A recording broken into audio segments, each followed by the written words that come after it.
ਵਾਹਿਗੁਰੂ ਜੀ ਕਾ ਖਾਲਸਾ ਵਾਹਿਗੁਰੂ ਜੀ ਕੀ ਫਤਿਹ। ਮੈਂ ਤੁਹਾਡੀ ਹੋਸਟ ਅਨੀਲਮ ਕੌਰ ਤੇ ਮੈਂ ਟੀਵੀ 84 ਦੇ ਸਾਰੇ ਦਰਸ਼ਕਾਂ ਤੇ ਸਰੋਤਿਆਂ ਦਾ ਹਾਰਦਿਕ ਸਵਾਗਤ ਕਰਦੀ ਹਾਂ ਪ੍ਰੋਗਰਾਮ ਸੱਚੋ ਸੱਚ ਵਿੱਚ, ਜਿਹੜੇ ਇਸ ਪ੍ਰੋਗਰਾਮ ਨਾਲ ਦੇਸ਼ਾਂ ਵਿਦੇਸ਼ਾਂ ਤੋਂ ਜੁੜ ਚੁੱਕੇ ਨੇ। ਪ੍ਰੋਗਰਾਮ ਸੱਚੋ ਸੱਚ ਦੀ ਰੋਇਰਵਾ ਡਾਕਟਰ ਅਮਰਜੀਤ ਸਿੰਘ ਦੀ ਰੋਜ਼ਾਨਾ ਹੀ ਤਰ੍ਹਾਂ ਸਟੂਡੀਓ ਵਿੱਚ ਮੇਰੇ ਨਾਲ ਸ਼ਾਮਲ ਨੇ। ਆਓ ਨਾ ਮਿਲ ਕੇ ਅੱਜ ਦੇ ਅਹਿਮ ਇਸ਼ੂਜ਼ ਉੱਪਰ ਗੱਲਬਾਤ ਕਰਦੇ ਹਾਂ। ਜੀ ਡਾਕਟਰ ਸਾਹਿਬ ਵਾਹਿਗੁਰੂ ਜੀ ਕਾ ਖਾਲਸਾ ਵਾਹਿਗੁਰੂ ਜੀ ਕੀ ਫਤਿਹ। ਜੀ ਡਾਕਟਰ ਸਾਹਿਬ ਜੀ ਆਇਆਂ ਨੂੰ ਪ੍ਰੋਗਰਾਮ ਸੱਚੋ ਸੱਚ ਵਿੱਚ ਬਹੁਤ ਸ਼ੁਕਰੀਆ ਜੀ। ਡਾਕਟਰ ਸਾਹਿਬ ਅੱਜ 15 ਜਨਵਰੀ 2019 ਦਿਨ ਪੋ ਨਾਨਕਸ਼ਾਹੀ ਸੰਮਤ 550 ਦਾ ਦਿਨ ਹੈ ਤੇ ਡਾਕਟਰ ਸਾਹਿਬ ਹਮੇਸ਼ਾ ਦੀ ਤਰ੍ਹਾਂ ਅਸੀਂ ਆਪਣੇ ਦਰਸ਼ਕਾਂ ਤੇ ਸਰੋਤਿਆਂ ਨੂੰ ਦੱਸੀਏ ਵਿਊਅਰਸ, ਜੇ ਤੁਸੀਂ ਹੱਕ ਸੱਚ ਇਨਸਾਫ ਤੇ ਪੈਰਾ ਦਿੰਦਾ ਇੱਕੋ ਇੱਕ ਚੈਨਲ ਟੀਵੀ 84 ਨੂੰ ਦੇਖਣਾ ਚਾਹੁੰਦੇ ਹੋ ਤਾਂ ਤੁਸੀਂ ਦੇਖ ਸਕਦੇ ਹੋ ਸਪੈਕਟਰਮ ਕੇਬਲ, ਆਰਸਨ ਕੇਬਲ, ਡਲਫਾ Victorian Canada, roku, Jadoo box, ਸ਼ਾਵਾ, ਫੇਸਬੁੱਕ, ਟੀਵੀ 84 ਦੀ ਐਪ ਰਾਹੀਂ online streaming and IP box ਤੇ ਤੁਸੀਂ ਟੀਵੀ 84 ਨੂੰ ਦੇਖ ਸਕਦੇ ਹੋ। ਅਸੀਂ ਇਹ ਵੀ ਦੱਸ ਦਈਏ ਜੋ ਸਾਡੇ ਪ੍ਰੋਗਰਾਮ ਦਾ ਸਮਾਂ ਹੈ ਉਹ 7:30 ਤੋਂ ਲੈ ਕੇ 9 ਵਜੇ ਤੱਕ ਹੈ। So keep watching TV 84। Thank you so much.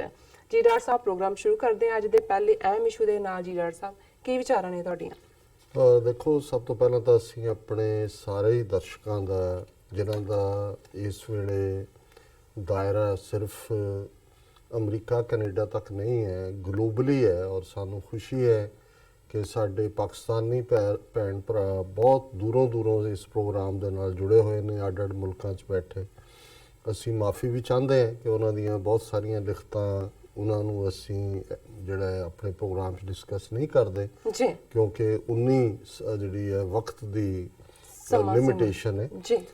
ਲੇਕਿਨ ਇਹ ਮੈਂ ਯਕੀਨ ਦਹਾਨੀ ਕਰਵਾਉਣਾ ਚਾਹੁੰਦਾ ਕਿ ਤੁਹਾਡਾ ਹਰ ਲਫ਼ਜ਼ ਬੇਸ਼ੱਕ ਤੁਸੀਂ YouTube ਤੇ ਅਪਲੋਡਡ ਮੈਸੇਜ ਦੇ ਥੱਲੇ ਲਿਖਦੇ ਹੋ ਜਾਂ ਚੇਚੇ ਤੌਰ ਦੇ ਉੱਤੇ ਈਮੇਲ ਫਾਰਮ 'ਚ ਲਿਖਦੇ ਹੋ, ਉਸ ਨੂੰ ਮੈਂ ਖੁਦ ਪੜ੍ਹਦਾ ਜੀ, ਉਸ ਦੇ ਮੈਂ ਨੋਟਸ ਵੀ ਲੈਂਦਾ ਜਿੱਥੇ ਮੈਨੂੰ ਮਹਿਸੂਸ ਹੁੰਦਾ ਕਿ ਜਿਹੜਾ ਇਹ ਇਹਦੇ 'ਚ ਜਾਣਕਾਰੀ ਹੈ। ਬਿਲਕੁਲ। ਔਰ ਉਹਦੇ 'ਚ ਮੈਂ ਇਹ ਵੀ ਦੱਸਣਾ ਚਾਹੁੰਦਾ ਵੀ ਕੱਲ੍ਹ ਦੇ ਪ੍ਰੋਗਰਾਮ 'ਚ ਜਿੱਥੇ ਅਸੀਂ ਇੱਕ ਅਮਰੀਕੀ ਜਨਰਲ ਦੇ ਹਵਾਲੇ ਨਾਲ ਗੱਲ ਕੀਤੀ, ਕਿਉਂਕਿ ਅਸੀਂ ਜ਼ਿਕਰ ਕਰ ਰਹੇ ਸੀ ਕਿ ਬਿਪਿਨ ਰਾਵਤ ਕਿਵੇਂ ਭਾਰਤ ਦਾ ਅਗਲੀ ਫੌਜੀ ਜਨਰਲ ਪੋਲੀਟੀਕਲ ਸਟੇਟਮੈਂਟਸ ਦੇ ਰਿਹਾ ਹੈ, ਕਿਵੇਂ ਉਹ ਤਾਲਿਬਾਨ ਨਾਲ ਗੱਲਬਾਤ ਨੂੰ ਤਰਜੀਹ ਦਿੰਦਾ ਹੈ ਲੇਕਿਨ ਕਸ਼ਮੀਰੀਆਂ ਨਾਲ ਗੱਲਬਾਤ ਨਹੀਂ ਕਰਨਾ ਚਾਹੁੰਦਾ ਜੀ। ਔਰ ਉਸ ਹਵਾਲੇ ਨਾਲ ਅਸੀਂ ਇਹ ਕਿਹਾ ਸੀ ਕਿ ਦੂਸਰੇ ਵਰਲਡ ਵਾਰ ਤੋਂ ਬਾਅਦ ਦਾ ਇੱਕ ਅਮਰੀਕਨ ਸੈਲੀਬ੍ਰੇਟਡ ਜਨਰਲ ਜਿਹੜਾ ਬਹੁਤ ਵੱਡਾ ਸੈਲੀਬ੍ਰਿਟੀ ਸੀ, ਉਹਨੇ ਵੀ ਜਦੋਂ ਆਪਣੀ ਸੀਮਾ ਜਿਹੜੀ ਹੈ ਉਹ ਪਾਰ ਕੀਤੀ ਜਾਂ ਕੋਰੀਅਨ ਵਾਰ ਦੇ ਵੇਲੇ ਉਹ ਵਾਰ ਨੂੰ ਲਿਮਿਟਿਡ ਦਾਇਰੇ 'ਚ ਨਹੀਂ ਸੀ ਰੱਖਣਾ ਚਾਹੁੰਦਾ, ਨਿਊਕਲੀਅਰ ਇਸਤੇਮਾਲ ਕਰਨਾ ਚਾਹੁੰਦਾ ਸੀ ਜੀ। ਔਰ ਇਹਦੇ ਬਾਵਜੂਦ ਕਿ ਉਸ ਜਨਰਲ ਦਾ ਨਾਮ ਅਮਰੀਕਾ 'ਚ ਇੱਕ ਹਾਊਸ ਹੋਲਡ ਨਾਮ ਵਾਂਗ ਸੀ, ਹਰ ਘਰ ਦੇ ਵਿੱਚ ਉਹਦਾ ਨਾਂ ਜਾਣਿਆ ਜਾਂਦਾ ਸੀ। ਸਟੇਜ ਤੇ 3 ਵਾਰ ਉਹਦੀ ਰਿਕਮੈਂਡੇਸ਼ਨ ਜਦੋਂ ਜਨਰਲ ਹੀ ਸੀ, ਉਸ ਤੋਂ ਪਹਿਲਾਂ ਵੀ ਉਹਨੇ ਫਿਲੀਪੀਨਸ ਔਰ ਦੂਸਰੇ ਪੈਸੀਫਿਕ ਰੀਜਨ ਦੇ ਵਿੱਚ ਜਾਪਾਨੀਆਂ ਦੇ ਖਿਲਾਫ ਬੜੇ ਮਾਰ ਕੇ ਮਾਰੇ ਹੋਏ ਸੀ। ਈਵਨ ਰਿਪਬਲਿਕਨ ਪਾਰਟੀ ਦਾ ਇੱਕ ਕੋਰ ਗਰੁੱਪ ਉਹਨੂੰ ਐਜ਼ ਏ ਪ੍ਰੈਜ਼ੀਡੈਂਟ ਵੀ ਜਿਹੜਾ ਉਹ ਨੋਮੀਨੇਟ ਕਰਨਾ ਚਾਹੁੰਦਾ ਸੀ, ਪਰ ਜਦੋਂ ਉਹਨੇ ਆਪਣੀ ਉਸ ਲਿਮਿਟੇਸ਼ਨ ਨੂੰ ਕ੍ਰਾਸ ਕੀਤਾ ਤੇ ਟਰੂਮੈਨ ਨੇ ਉਸ ਨੂੰ ਇਹ ਚਾਰਜ ਲਾ ਕੇ ਕਿ ਵੀ ਇਹ ਜਿਹੜਾ ਹੈ ਇਹ ਹੁਣ ਸਬਆਰਡੀਨੇਸ਼ਨ ਨਹੀਂ ਹੈ, ਉਹਨੂੰ ਜਿਹੜਾ ਹੈ ਉਹ ਡਿਸਮਿਸ ਕਰ ਦਿੱਤਾ ਸੀ। ਬਾਅਦ ਦੇ ਵਿੱਚ ਸੈਨੇਟ ਹੀਅਰਿੰਗਸ ਵੀ ਉਹਦੇ ਉੱਤੇ ਹੋਈਆਂ। ਸੋ ਕਈਆਂ ਨੇ ਪੁੱਛਿਆ ਕਿ ਜੀ ਉਸ ਦਾ ਨਾਂ ਉਹ ਜਨਰਲ ਮੈਕਾਰਥਰ, ਔਰ ਜਨਰਲ ਮੈਕਾਰਥਰ ਨੂੰ ਜਿਹੜਾ ਬਾਅਦ ਦੇ ਵਿੱਚ ਅਕਾਊਂਟੇਬਲ ਠਹਿਰਾਇਆ ਗਿਆ ਔਰ ਬਿਲਕੁਲ ਇੱਕ ਅਨਨੋਨ ਜਿਹਾ ਬੰਦਾ ਉਹ ਬਣ ਗਿਆ ਸੀ। ਉਸ ਵੇਲੇ ਅਮਰੀਕਨ ਪ੍ਰੈਜ਼ੀਡੈਂਟ ਟਰੂਮੈਨ ਸੀ, ਕਿਉਂਕਿ ਸੈਕੰਡ ਵਰਲਡ ਵਾਰ ਦੇ ਵੇਲੇ ਜਿਹਨੇ ਲੀਡ ਕੀਤਾ ਅਮਰੀਕਾ ਨੂੰ ਐਲਾਈਡ ਫੋਰਸਿਸ ਚਰਚਲ ਦੇ ਨਾਲ ਵਿਕਟਰੀ ਦੇ ਵਿੱਚ, ਉਹ ਜਨਰਲ ਰੂਜ਼ਵੈਲਟ ਸੀ। ਸੋ ਮੈਂ ਇੱਕ ਤਾਂ ਕੁਛ ਵੀਰਾਂ ਨੇ ਇਹ ਸਵਾਲ ਪੁੱਛਿਆ, ਉਹਨਾਂ ਦਾ ਮੈਂ ਜਵਾਬ ਦੇ ਰਿਹਾ। ਦੂਸਰਾ, ਕੱਲ੍ਹ ਜਦੋਂ ਅਸੀਂ ਉਸ ਖਿੱਤੇ ਦੇ ਵਿੱਚ ਕਿਵੇਂ ਜਿਹੜਾ ਫੋਕਲੋਰ ਹੈ ਜਾਂ ਲੋਕਾਂ ਦੀ ਜ਼ਬਾਨ, ਲੋਕਾਂ ਦੇ ਵਿੱਚ ਪ੍ਰਚਲਿਤ ਕਿੱਸੇ, ਉਹ ਕਿਵੇਂ ਉਸ ਨਿਜ਼ਾਮ ਨੂੰ ਜਿਹੜਾ ਐਗਜ਼ਿਸਟਿੰਗ ਨਿਜ਼ਾਮ ਹੁੰਦਾ ਹੈ ਉਸ ਦੀ ਵੀ ਨਿਸ਼ਾਨਦੇਹੀ ਕਰਦੇ ਨੇ। ਜੋ ਸਮਾਜ ਦੇ ਵਿੱਚ ਜਿਹੜਾ ਸੁਸਾਇਟੀ ਦੇ ਵਿੱਚ ਚੱਲ ਰਿਹਾ ਰਿਪਰੈਸ਼ਨ ਹੁੰਦਾ ਹੈ ਉਹਨੂੰ ਵੀ ਆਇਡੈਂਟੀਫਾਈ ਕਰਦੇ ਨੇ। ਉਦੋਂ ਰੈਫਰ ਕਰਦੇ ਆ ਮੈਂ ਜਦੋਂ ਹਾਸ਼ਮ ਦਾ ਜ਼ਿਕਰ ਕੀਤਾ ਕਿੱਸਾ ਪੂਰਨ ਭਗਤ ਦਾ, ਤੇ ਮੈਂ ਇਹ ਕਿਹਾ ਕਿ ਹਾਸ਼ਮ ਜਿਹੜੇ ਕਿ ਗੁਜਰਾਂਵਾਲੇ ਦੇ ਰਹਿਣ ਵਾਲੇ ਸੀ, ਜਿੱਥੋਂ ਦੇ ਮਹਾਰਾਜਾ ਰਣਜੀਤ ਸਿੰਘ ਔਰ ਹਰੀ ਸਿੰਘ ਨਲੂਆ ਸੀ, ਉਹਨਾਂ ਨੇ ਜਿਹੜਾ ਉਹ ਕਾਦਰੀਆ ਜਿਹੜਾ ਉਹ ਭਗਤ ਪੂਰਨ ਦਾ ਕਿੱਸਾ ਬਿਆਨ ਕੀਤਾ। ਪਰ ਮੈਂ ਦੁਬਾਰਾ ਜਦੋਂ ਫੈਕਟਸ ਚੈੱਕ ਕੀਤੇ ਮੈਨੂੰ ਇਹ ਆਇਆ ਵੀ ਉਹ ਸਲਿਪ ਆਫ ਟੰਗ ਸੀ। ਜੀ ਹਾਸ਼ਮ ਨੇ ਸੱਸੀ ਦਾ ਕਿੱਸਾ ਲਿਖਿਆ, ਜਿਹੜਾ ਅੱਜ ਵੀ ਜਦੋਂ ਸੱਸੀ ਪੁੰਨੂ ਦਾ ਪਹਿਲਾ ਕਿੱਸਾ ਆਥੈਂਟਿਕ ਮੰਨਿਆ ਜਾਂਦਾ ਹੈ ਤੇ ਉਹ ਹਾਸ਼ਮ ਦੀ ਸੱਸੀ ਕਰਕੇ ਹੀ ਜਾਣਿਆ ਜਾਂਦਾ ਹੈ। ਔਰ ਹਾਸ਼ਮ ਦਾ ਸਬੰਧ ਡਿਸਟ੍ਰਿਕਟ ਅੰਮ੍ਰਿਤਸਰ ਦੇ ਪਿੰਡ ਜਗਦੇਵ ਕਲਾਂ ਨਾਲ ਸੀ, ਜਿੱਥੇ ਹੁਣ ਵੀ ਉਹਨਾਂ ਦੀ ਯਾਦ ਦੇ ਵਿੱਚ ਮੇਲਾ ਲੱਗਦਾ ਹੈ। ਜੀ ਔਰ ਹਾਸ਼ਮ ਨੂੰ ਮਹਾਰਾਜਾ ਰਣਜੀਤ ਸਿੰਘ ਦੇ, ਕਿਉਂਕਿ ਇਹ ਸਿੱਖ ਰਾਜ ਦੇ ਦੌਰ 'ਚ ਸੀ, ਉਹਨਾਂ ਦੇ ਵੱਲੋਂ ਇੱਕ ਮੁਰੱਬਾ ਜ਼ਮੀਨ ਔਰ ਇੱਕ ਖੂਹ ਵੀ ਜਿਹੜਾ ਵਜ਼ੀਫੇ ਵਜੋਂ ਮਿਲਿਆ ਸੀ। ਪਰ ਜਿਨ੍ਹਾਂ ਨੇ ਕਿੱਸਾ ਲਿਖਿਆ ਹੈ ਭਗਤ ਪੂਰਨ ਦਾ ਔਰ ਗੁਜਰਾਂਵਾਲੇ ਨਾਲ ਜਿਹਨਾਂ ਦਾ ਸੰਬੰਧ ਸੀ, ਉਹ ਕਾਦਰ ਯਾਰ ਸੀ। ਜੀ ਔਰ ਕਾਦਰ ਯਾਰ ਦਾ ਜਿਹੜਾ ਉਹਨਾਂ ਦਾ ਭਗਤ ਪੂਰਨ ਦਾ ਕਿੱਸਾ ਹੈ, ਅੱਜ ਵੀ ਉਹ ਇੱਕ ਜਿਹੜਾ ਉਸੇ ਹੀ ਲਟਕ ਦੇ ਨਾਲ ਪੜ੍ਹਿਆ ਜਾਂਦਾ ਹੈ ਬਹੁਤ ਵਾਰੀ। ਈਵਨ ਉਸ ਨੂੰ ਹਿੰਦੂ ਜਗਰਾਤਿਆਂ ਦੇ ਵਿੱਚ ਵੀ ਜਿਹੜੇ ਕਿ ਭਗਤ ਪੂਰਨ ਨੂੰ ਜਿਹੜਾ ਹੈ ਉਹ ਇੱਕ ਰੋਲ ਮਾਡਲ ਮੰਨਦੇ ਨੇ ਜੋਗੀਆਂ ਦਾ, ਉਸ ਦੇ ਵਿੱਚ ਉਹਨੂੰ ਸੁਣਾਇਆ ਜਾਂਦਾ ਹੈ। ਜੀ ਔਰ ਕਾਦਰ ਯਾਰ ਨੇ ਨਾ ਸਿਰਫ ਜਿਹੜਾ ਭਗਤ ਪੂਰਨ ਦਾ ਕਿੱਸਾ ਲਿਖਿਆ, ਸਗੋਂ ਉਹਨਾਂ ਨੇ ਹਰੀ ਸਿੰਘ ਨਲੂਆ, ਕਿਉਂਕਿ ਕਾਦਰ ਯਾਰ ਦਾ ਸੰਬੰਧ ਗੁਜਰਾਂਵਾਲੇ ਨਾਲ ਸੀ, ਉਹਨਾਂ ਦੇ ਉੱਤੇ ਸੀ ਹਰਫੀ ਵੀ ਲਿਖੀ। ਔਰ ਜਦੋਂ ਮੈਂ ਉਸ ਨੂੰ ਪੜ੍ਹਦਾ, ਕਿਉਂਕਿ ਉਹ ਕੰਟੈਂਪਰੇਰੀ ਨੇ ਗੁਜਰਾਂਵਾਲੇ ਦੇ ਹੋਣ ਕਰਕੇ ਪੇਂਡੂ ਵੀ ਨੇ, ਔਰ ਉਹਨਾਂ ਨੇ ਜਨਰਲ ਹਰੀ ਸਿੰਘ ਨਲੂਏ ਦਾ ਔਰ ਸਿੱਖ ਦਰਬਾਰ ਲਾਹੌਰ ਦੀ ਸ਼ਾਨੋ ਸ਼ੌਕਤ ਔਰ ਉਹਨਾਂ ਦੀ ਸ਼ਹਾਦਤ ਜਮਰੌਦ ਦੇ ਵਿੱਚ, ਜੀ ਔਰ ਅਸੀਂ ਜਿਹੜਾ ਆਪਣੇ ਪ੍ਰੋਗਰਾਮਾਂ 'ਚ ਕਿਸੇ ਦਿਨ ਉਹਨਾਂ ਦੀ ਜਨਰਲ ਹਰੀ ਸਿੰਘ ਨਲੂਏ ਦੇ ਉੱਤੇ ਜਿਹੜੀ ਸੀ ਹਰਫੀ ਹੈ, ਔਰ ਮੈਂ ਦੇਖ ਰਿਹਾ ਵੀ ਅਸੀਂ 5 ਦਿਨਾਂ ਦੇ ਪ੍ਰੋਗਰਾਮ 'ਚ ਕਿਵੇਂ ਜਿਹੜੇ ਸਾਡੇ ਉਸ ਦੌਰ ਦੇ ਪੰਜਾਬੀ ਸ਼ਾਇਰ ਨੇ, ਜਿਨ੍ਹਾਂ ਨੇ ਬਾਬਾ ਫਰੀਦ ਦਾ ਅਸੀਂ ਬਾਣੀ ਦੇ ਆਧਾਰ ਤੇ ਉਹਨਾਂ ਨੂੰ ਡਿਸਕਸ ਕਰਦੇ, ਜੀ ਉਹਨਾਂ ਦੀ ਕਿਉਂਕਿ ਕਲਾਮ ਉਹਨਾਂ ਦੀ ਬਾਣੀ ਗੁਰੂ ਗ੍ਰੰਥ ਸਾਹਿਬ 'ਚ ਦਰਜ ਹੈ। ਉਹ ਤਾਂ ਜਦੋਂ ਅਸੀਂ ਗੁਰਬਾਣੀ ਦੀ ਵਿਚਾਰ ਕੀਤੀ ਹੈ, ਉਹਨਾਂ ਦੇ ਸ਼ਲੋਕ ਵੀ ਔਰ ਸ਼ਬਦ ਵੀ ਅਸੀਂ ਵਿਚਾਰ ਕੀਤੇ ਨੇ। ਬਿਲਕੁਲ ਪਰ ਜਿਹੜੇ ਦੂਸਰੇ ਜਿਨ੍ਹਾਂ ਦੇ ਵਿੱਚ ਸੁਲਤਾਨ ਬਾਹੂ, ਸ਼ਾਹ ਹੁਸੈਨ, ਬੁੱਲੇ ਸ਼ਾਹ, ਜਾਂ ਜਿਨ੍ਹਾਂ ਦਾ ਮੈਂ ਹੁਣ ਜ਼ਿਕਰ ਕੀਤਾ ਹੈ, ਕਾਦਰ ਯਾਰ, ਹਾਸ਼ਮ ਔਰ ਵਾਰਿਸ ਸ਼ਾਹ, ਜੀ ਇਹਨਾਂ ਦੀਆਂ ਔਰ ਇਹਨਾਂ ਦੇ ਨਾਲ ਹੋਰ ਵੀ ਜਿਹੜੇ ਹੁਣ ਦੇ ਦੌਰ ਦੇ ਵੀ ਨੇ, ਉਹਨਾਂ ਦਾ ਵੀ ਅਸੀਂ ਜ਼ਿਕਰ ਕਰਨ ਦੇ ਲਈ ਕੋਈ ਨਾ ਕੋਈ ਸਲੋਟ ਆਉਣ ਵਾਲੇ ਪੀਰੀਅਡ 'ਚ ਕ੍ਰੀਏਟ ਕਰਾਂਗਾ। ਸੋ ਮੈਂ ਇਹ 2 ਕਲੈਰੀਫਿਕੇਸ਼ਨਸ ਕਰਨਾ ਚਾਹੁੰਦਾ ਸੀ। So nice. ਦੂਸਰਾ ਪਾਰਟ ਕੱਲ ਦੇ ਸੈਗਮੈਂਟ 'ਚ ਅਸੀਂ ਜਦੋਂ ਭਾਰਤੀ ਫੌਜ ਦੇ ਮੁਖੀ ਦੇ ਹਵਾਲੇ ਨਾਲ ਗੱਲਬਾਤ ਕੀਤੀ, ਜੀ ਤੇ ਉਹਦੇ 'ਚ ਅਸੀਂ ਪਾਸਿੰਗ ਰੈਫਰੈਂਸ ਮੈਂਸ਼ਨ ਕੀਤਾ ਸੀ ਕਿ ਕਿਵੇਂ ਇੱਕ ਡਿਪਲੋਮੈਟਿਕ ਤੌਰ ਦੇ ਉੱਤੇ ਭਾਰਤ ਵੱਲੋਂ ਪਾਕਿਸਤਾਨ ਨੂੰ ਜਿਹੜਾ ਉਹ ਹਰਾਸ ਕੀਤਾ ਜਾ ਰਿਹਾ, ਔਰ ਖਾਸ ਤੌਰ ਤੇ ਦਿੱਲੀ ਦੇ ਵਿੱਚ ਸਰੋਜਨੀ ਨਗਰ ਮਾਰਕੀਟ 'ਚ ਕਿਵੇਂ ਇੱਕ ਪਾਕਿਸਤਾਨੀ ਜਿਹੜੇ ਡਿਪਲੋਮੈਟ ਨੇ, ਡਾਇਰੈਕਟ ਡਿਪਲੋਮੈਟ ਨੇ, ਉਸ ਡਿਪਲੋਮੈਟ ਦੇ ਨਾਲ ਕੰਮ ਕਰਦੇ ਨੇ, ਜੀ ਉਹਨਾਂ ਨੂੰ ਹਰਾਸ ਕੀਤਾ ਗਿਆ। ਕਹਾਣੀ ਬਣਾਈ ਗਈ ਕਿ ਜੀ ਇੱਕ ਔਰਤ ਨੇ ਜਿਹੜਾ ਉਹ ਸ਼ਿਕਾਇਤ ਦੇ ਉੱਤੇ ਉਹਨਾਂ ਨੂੰ ਲਿਆਂਦਾ ਗਿਆ, ਉਹ ਸਰੋਜਨੀ ਨਾਇਡੂ ਥਾਣੇ ਦੇ ਵਿੱਚ ਕਈ ਘੰਟੇ ਉਹਨਾਂ ਨੂੰ ਡਿਟੈਂਸ਼ਨ 'ਚ ਰੱਖਣ ਤੋਂ ਬਾਅਦ ਰਿਲੀਜ਼ ਕੀਤਾ ਗਿਆ ਪ੍ਰੋਟੈਸਟ ਕਰਨ ਤੇ। ਪਰ ਹੁਣ ਜਿਹੜੀਆਂ ਸਟੋਰੀ ਸਾਹਮਣੇ ਆ ਰਹੀਆਂ ਨੇ, ਔਰ ਇਹ ਜਦੋਂ ਅਸੀਂ ਡਿਪਲੋਮੈਟਿਕ ਟਿਪ ਆਫ ਦੇਖਦੇ, ਸੋ ਜ਼ਾਹਰ ਹੈ ਵੀ ਇਹ ਦੋਨਾਂ ਮੁਲਕਾਂ ਦੇ ਕੌੜ ਭਰੇ ਸਬੰਧਾਂ ਦਾ ਹੀ ਜਿਹੜਾ ਸਬੂਤ ਹੈ। ਜੀ ਔਰ ਜਦੋਂ ਅਸੀਂ ਡਿਪਲੋਮੈਟਸ ਦੀ ਗੱਲ ਕਰਦੇ ਹਾਂ, ਇਹ ਨਹੀਂ ਕਿ ਯੂਨਾਈਟਿਡ ਨੇਸ਼ਨਸ ਬਣਨ ਤੋਂ ਬਾਅਦ ਜਿੱਥੇ ਜਨੀਵਾ ਪ੍ਰੋਟੋਕਾਲਸ ਹੋਣ, ਚਾਹੇ ਜਦੋਂ ਕੋਈ ਵੀ ਐਂਬੈਸਡਰ ਜਾਂ ਡਿਪਲੋਮੈਟ ਉਹ ਆਪਣੇ ਕ੍ਰੈਡੈਂਸ਼ੀਅਲਸ ਦਿੰਦਾ ਹੈ, ਉਸ ਤੋਂ ਬਾਅਦ ਜਨੀਵਾ ਪ੍ਰੋਟੋਕਾਲ ਦੇ ਥੱਲੇ ਉਸ ਨੂੰ ਕੰਪਲੀਟ ਇਮਿਊਨਿਟੀ ਹੁੰਦੀ ਹੈ। ਔਰ ਇਹ ਵੀ ਹੈ ਕਿ ਜੇ ਈਵਨ ਕਿਸੇ ਮੁਲਕ ਦਾ ਜਿਹੜਾ ਡਿਪਲੋਮੈਟ ਹੈ ਅਮਰੀਕਾ ਦੇ ਵਿੱਚ ਸੇ ਉਹ ਅਪਾਇੰਟਡ ਹੈ, ਔਰ ਉਸ ਤੋਂ ਕੋਈ ਮਰਡਰ ਵੀ ਹੋ ਜਾਂਦਾ ਹੈ, ਕੋਈ ਐਕਸੀਡੈਂਟ 'ਚ ਕਿਸੇ ਦੀ ਮੌਤ ਹੁੰਦੀ ਹੈ ਜਾਂ ਕੋਈ ਹੈ, ਉਸ ਦੇ ਉੱਤੇ ਮੁਕੱਦਮਾ ਨਹੀਂ ਚੱਲ ਸਕਦਾ ਜਦੋਂ ਤੱਕ ਅਮਰੀਕਨ ਹਕੂਮਤ ਜਿਹੜੀ ਗਵਰਨਮੈਂਟ ਦਾ ਉਹ ਨੁਮਾਇੰਦਾ ਹੈ, ਇੱਥੇ ਉਹਨਾਂ ਦਾ ਡਿਪਲੋਮੈਟ ਹੈ, ਉਹਨਾਂ ਨੂੰ ਕਹਿ ਕੇ ਉਹਦੀ ਡਿਪਲੋਮੈਟਿਕ ਇਮਿਊਨਿਟੀ ਖਤਮ ਨਾ ਕਰੇ, ਉਸ ਤੋਂ ਬਾਅਦ ਉਸ ਤੇ ਮੁਕੱਦਮਾ ਚੱਲ ਸਕਦਾ ਹੈ। ਅਦਰਵਾਈਜ਼ ਇਹ ਸਭ ਤੋਂ ਇਮਿਊਨ ਹੁੰਦੇ ਨੇ। ਔਰ ਇਹ ਪੁਰਾਣੇ ਵੇਲੇ ਦੇ ਵਿੱਚ ਵੀ, ਪੁਰਾਣੀਆਂ ਸਦੀਆਂ 'ਚ ਜਦੋਂ ਫੌਜਾਂ ਜੰਗ ਦੇ ਵਿੱਚ ਜਾਂਦੀਆਂ ਸੀ ਜਾਂ ਜੰਗ ਤੋਂ ਪਹਿਲਾਂ, ਜਿਹੜਾ ਆਪਣਾ ਸਫੀਰ ਹੀ ਕਹਿੰਦੇ ਸੀ ਉਹਨੂੰ ਉਦੋਂ ਫਾਰਸੀ ਦੇ ਵਿੱਚ, ਆਪਣਾ ਸਫੀਰ ਭੇਜਦੀਆਂ ਸੀ ਕਿ ਵੀ ਗੱਲਬਾਤ ਕਰੋ ਜਾਂ ਸਾਡੀਆਂ ਆਹ ਟਰਮਸ ਨੇ ਮੰਨੋ। ਤੇ ਇਹ ਇੱਕ ਅਨਰਿਟਨ ਉਹਨਾਂ ਜ਼ਮਾਨਿਆਂ 'ਚ ਕੋਈ ਯੂਨਾਈਟਿਡ ਨੇਸ਼ਨ ਜਾਂ ਕੋਈ ਚਾਰਟਰ ਤਾਂ ਨਹੀਂ ਸੀ, ਕੋਈ ਸਮਝੌਤੇ ਸੀ, ਲੇਕਿਨ ਇਹ ਹੁੰਦਾ ਸੀ ਵੀ ਉਸ ਦਾ ਨੁਕਸਾਨ ਨਹੀਂ ਸੀ ਕੀਤਾ ਜਾ ਸਕਦਾ। ਔਰ ਕਈ ਵਾਰ ਜਿਹੜੇ ਕਈ ਬੜੇ ਟਫ ਕਿਸਮ ਦੇ ਜਾਂ ਰਫ ਕਿਸਮ ਦੇ ਇਸ ਕਿਸਮ ਦੇ ਹਮਲਾਵਰ ਹੁੰਦੇ ਸੀ, ਉਹ ਉਹਨਾਂ ਨੂੰ ਫੜ ਵੀ ਲੈਂਦੇ ਸੀ। ਇਸ ਦੇ ਉੱਤੇ ਜੰਗ ਇਮੀਡੀਏਟ ਸਟਾਰਟ ਹੋ ਜਾਂਦੀ ਸੀ ਜੀ ਔਰ ਇਹ ਇੱਕ ਨਾਰਮ ਸੀ ਔਰ ਇਹਦੇ ਬਾਰੇ ਅਸੀਂ ਈਵਨ ਜਿਵੇਂ ਫਕੀਰ ਅਜ਼ੀਜ਼ੁਦੀਨ ਜਿਹੜੇ ਸਰਕਾਰੇ ਖਾਲਸਾ ਮਹਾਰਾਜਾ ਰਣਜੀਤ ਸਿੰਘ ਦੇ ਵੇਲੇ ਸਭ ਤੋਂ ਉਹਨਾਂ ਦੇ ਵਫਾਦਾਰ ਔਰ ਸਭ ਤੋਂ ਅਹਿਮ ਵਜ਼ੀਰ ਸਨ, ਜੇ ਅੱਜ ਦੀਆਂ ਟਰਮਸ ਕਹਿਣਾ ਹੋਏ ਤੇ ਉਹ ਫੋਰਨ ਮਿਨਿਸਟਰ ਸਨ ਔਰ ਹਰ ਵੇਲੇ ਜਿਹੜੇ ਡੈਲੀਗੇਸ਼ਨਸ ਨੂੰ ਲੀਡ ਕੀਤਾ ਉਹਦੇ ਚ, ਕਿਉਂਕਿ ਬਹੁਤ ਹਾਈਲੀ ਉਸ ਵੇਲੇ ਦੀਆਂ ਜ਼ਬਾਨਾਂ ਫਾਰਸੀ, ਅਰਬੀ ਔਰ ਹੋ ਸਕਦਾ ਅੰਗਰੇਜ਼ੀ ਦਾ ਗਿਆਨ ਵੀ ਹੋਏ, ਕਿਉਂਕਿ ਜਦੋਂ ਮਹਾਰਾਜਾ ਰਣਜੀਤ ਸਿੰਘ ਦੀ ਸਰਕਾਰ ਦਾ ਡੈਲੀਗੇਸ਼ਨ ਜਿਹਦੇ ਚ ਫਕੀਰ ਅਜ਼ੀਜ਼ੁਦੀਨ, ਹਰੀ ਸਿੰਘ ਨਲੂਆ ਲੀਡ ਉਹਨੂੰ ਫਕੀਰ ਅਜ਼ੀਜ਼ੁਦੀਨ ਕਰ ਰਹੇ ਸੀ, ਸ਼ਿਮਲਾ ਜੀ ਅੰਗਰੇਜ਼ੀ ਗਵਰਨਰ ਜਨਰਲ ਨੂੰ ਮਿਲੇ ਤਾਂ ਉਦੋਂ ਵੀ ਫਕੀਰ ਅਜ਼ੀਜ਼ੁਦੀਨ ਨੇ ਲੀਡ ਕੀਤਾ ਸੀ ਔਰ ਇਹ ਇੱਕ ਇਤਿਹਾਸਕ ਵਾਕਿਆ ਹੈ ਕਿ ਪਿਸ਼ਾਵਰ ਦੀ ਜੰਗ ਵੇਲੇ ਜਾਂ ਉਸੇ ਦੌਰਾਨ ਕਿਸੇ ਹੋਰ ਕੰਟੈਕਟ ਹੈ